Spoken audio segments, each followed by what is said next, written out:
In the very heart of an ancient forest, where sunlight barely pierced through the dense foliage, lived a girl named Ellie. Ellie was stubborn and curious, but she often ignored the advice of adults. One day, during a family walk, Ellie promised her mother to stay close, but upon seeing a bright butterfly, she waved her hand and ran after it into the depths of the forest. The butterfly fluttered further and further, beckoning Ellie along.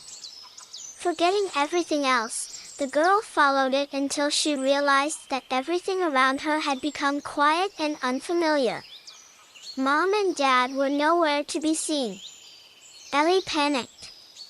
She screamed, called for help, but in response she heard only the rustling of leaves and the singing of birds. The sun began to set, and the forest filled with shadows. Ellie was scared to death. She leaned against a huge tree and cried. Suddenly, she heard a soft rustling. An old, wise deer emerged from the bushes. His eyes shone with peace and kindness.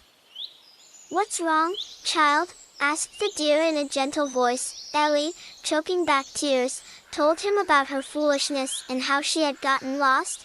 The deer nodded his head. "The forest is full of dangers, especially for those who don't listen to advice. But don't despair. I know this forest like my own antlers. Follow me, I will lead you to the path."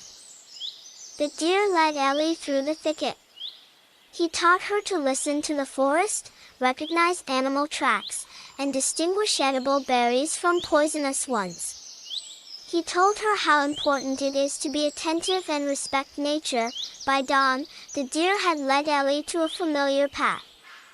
At the end of the path, at the edge of the forest, stood her parents, worried and exhausted. Seeing Ellie, they rushed to her with hugs.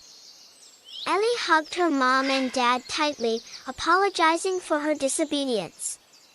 She told them about the wise deer who had helped her get out of the forest. When they turned to thank the deer, he was nowhere to be found. From then on, Ellie became different. She learned to listen to adults, respect nature, and value safety. She realized that curiosity is a good thing, but it must be reasonable and not endanger life. She often remembered the wise deer and his lessons, and always tried to be attentive and prudent.